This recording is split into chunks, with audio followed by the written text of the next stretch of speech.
ഈ plan decor കിടിലനായിട്ടില്ലേ? നമ്മുടെ ഐസക് ന്യൂട്ടന്റെ തലയിൽ ആപ്പിൾ വീണപ്പോൾ ഗ്രാവിറ്റി തിയറി കണ്ടുപിടിച്ച പോലെ നെല്ലിക്ക കഴിച്ചുകൊണ്ടിരുന്നപ്പോഴാണ് ഈ ബൗൾ വെച്ചൊരു കിടിലൻ ഐഡിയ എൻ്റെ മനസ്സിലുദിച്ചത്. എന്നാ പിന്നെ സമയം കളയണ്ടെന്ന് വിചാരിച്ച് ഞാൻ കുറച്ച് കോലും നൂലൊക്കെ പറക്കിക്കൊണ്ട് വന്നു. പിന്നെ ഇതാ ഈ കാണിക്കുന്ന പോലെ എല്ലാം ഒന്ന് അറ്റാച്ച് ചെയ്തെടുത്തു. സംഭവം വളരെ സിമ്പിൾ ആയിട്ടുള്ള ഒരു പരിപാടിയാണ്. പിന്നെ ആകെ ഒരു പണി എന്താന്ന് വെച്ചാൽ നമുക്ക് ഒരേ വലിപ്പത്തിലുള്ള ഇതേപോലത്തെ കോലുകൾ കിട്ടണം. കോലായാലും മുളയുടെ കമ്പായാലും കുഴപ്പമില്ല. ഞാനിവിടെ എടുത്തത് മുളയുടെ കമ്പാണ്. അതാകുമ്പോൾ കുറച്ചും കൂടി ഒരു ഭംഗി കൂടുതലായിരിക്കും എന്ന് എനിക്ക് തോന്നിയിട്ടുണ്ടായിരുന്നു. പിന്നെ എനിക്ക് അതായിരുന്നു കുറച്ചും കൂടി കളക്ട് ചെയ്യാൻ എളുപ്പം.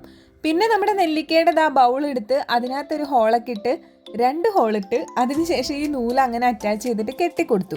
അപ്പോൾ ദേ നമ്മുടെ കിടിലൻ ഒരു പ്ലാൻ ഡെക്കോർ സെറ്റായി. പക്ഷെ വെള്ളം ഒഴിച്ചപ്പോൾ ചെറുതായിട്ടൊന്നത് താഴേക്ക് വന്നു. ഇപ്പോഴത്തെ ഡെക്കോർ ഐറ്റംസ് ഒക്കെ ചെയ്യുമ്പോൾ ഇങ്ങനെയൊക്കെ ചില സമയത്ത് പാളുന്നതൊക്കെ പതിവാണ്. പക്ഷെ ഞാൻ ഇതേപോലെ അടയ്ക്കാമരത്തിനോട് ചേർത്ത് ഒരു നൂല് വെച്ച് അത് കെട്ടിക്കൊടുത്തപ്പോൾ അതവിടെ നല്ല സെറ്റായിട്ടിരുന്നു. നല്ല ഭംഗിയിൽ കാണാനായിട്ട്. അപ്പം നിങ്ങളും ട്രൈ ചെയ്ത് നോക്കൂ കേട്ടോ.